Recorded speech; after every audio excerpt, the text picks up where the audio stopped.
want to do. Just, no offense, Karen, I wasn't a direct I just realized as I said it. So, but just grab this opportunity, okay? Grab it and milk it for everything you got. Because once, as someone who's now out of it, once you're out of it, you're out of it. I mean, this is it. And it's a wonderful opportunity. And I think you should really just dive in and you know, you have to sacrifice a bit for 2 to 4 or 6 years, but it's so worth it once you do. Once you're able to say that I'm becoming a critical thinker, life changes entirely. So thank you.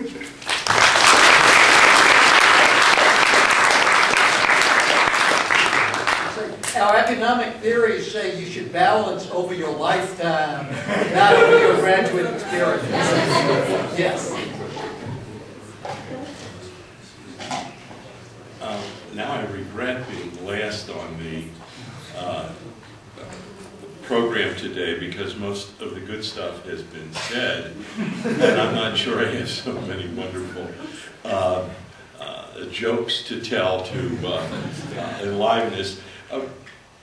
This is a good time of the year for many of you, particularly the economists. Could I have a show of hands of those who are economics oriented? That means, could I see all the hands of those who are? We got a lot of those, right? And I assume that the rest of you who are political science students still will be taking a bit of economics, but I think I'm going to address most of my discussions to the economists and to the political economy students. First of all, you're at a very unique institution at Claremont, and because of that, you're offered an awful lot of depth in areas that you would have to go to a major university to find anything quite like it. We are very long in public choice and political economy, and we have a lot of people who use different ways of approaching it. We have now a behavioral center and a neuroscience center. The wetware inside there is now being discussed seriously, and God willing and budgets prevailing, we will have a young person next year joining us who will be seriously involved, and I hope, like you said, approaching a corner solution in his or her life where this is all they care about.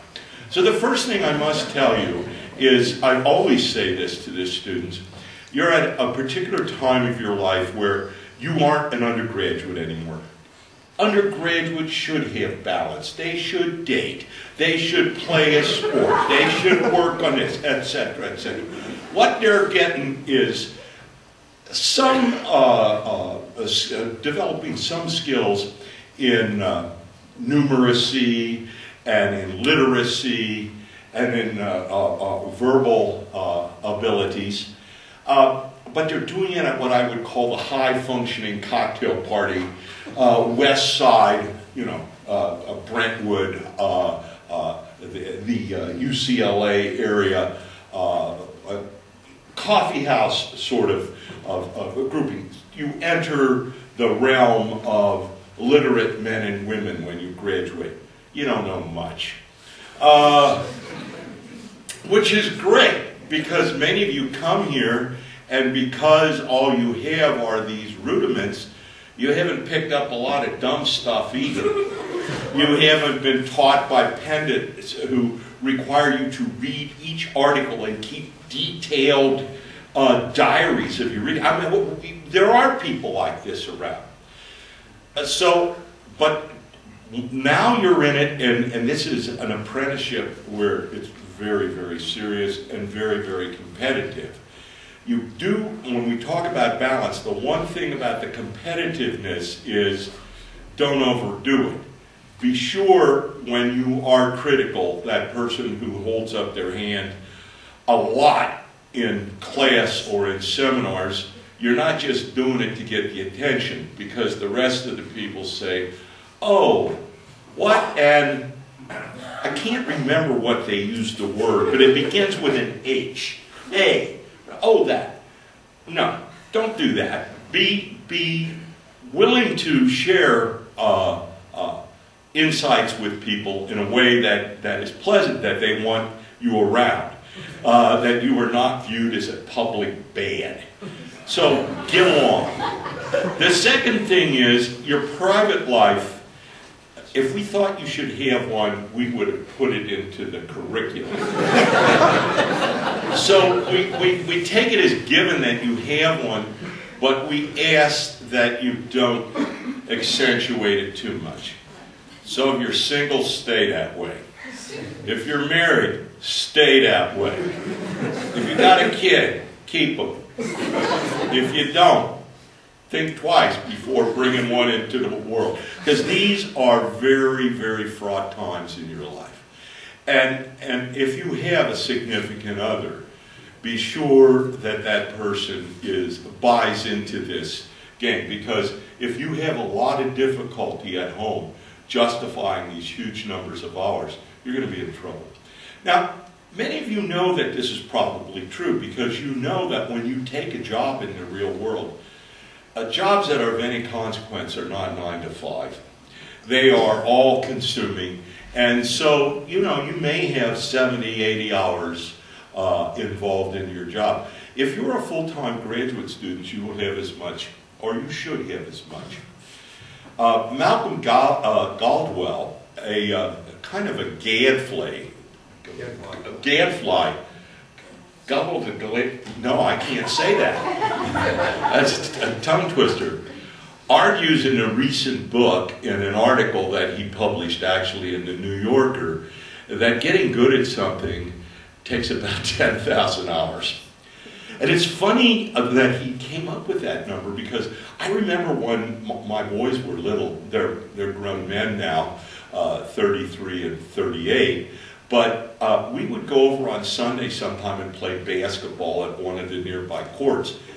Also on one of the courts were a bunch of young men, almost all between the ages of 18 and 30, mostly black young men, and they were fantastic basketball players. And I remember that my older son wanted to learn to dribble the ball going down and between his legs. And so when these guys were taking a break, we went over and talked with one guy who was really good. And we asked, how do you do this? He says, well, you just do it, mister. He says, you do it about 10,000 times. So there's this notion of 10,000. So to be a good scholar, you're going to have to put in 10,000 hours. That sounds incredible, right? So that means if you're lounging around sleeping, making love, taking care of kids and all that, that's less time. Now, and that's why if you can get a system where you can defer that, as Dr. Willett says, it's not, you don't have to get things in balance every day and every month. You want to think about where you're going to be. And I can tell you, if you're a good professional, in your mid part of your life, you're going to be a lot happier for it, and you're going to be able to use your leisure wisely. For those who have had my 313 course, you will use it in a very time non-intensive way. You will look for ways of getting a lot out of your time. But starting here in graduate school is a good way of doing this. You must study your works, but unlike undergraduate, say syllabi, where they have, each meeting you're supposed to read 2 things or 3 things. Lots of times it's impossible to read that. And you say, well, I can't read that. And your prof says, right. So, well, how am I supposed to get that? Well, they just laughed in my era. And what you did was the smart thing. You went to people who obviously had succeeded, your fellow graduate students, and that's how you learn. There are just a huge number of articles that you can get the idea very, very quickly. And one of the things to know when you're reading, and I do believe in little reading notes, is to keep them and to try to summarize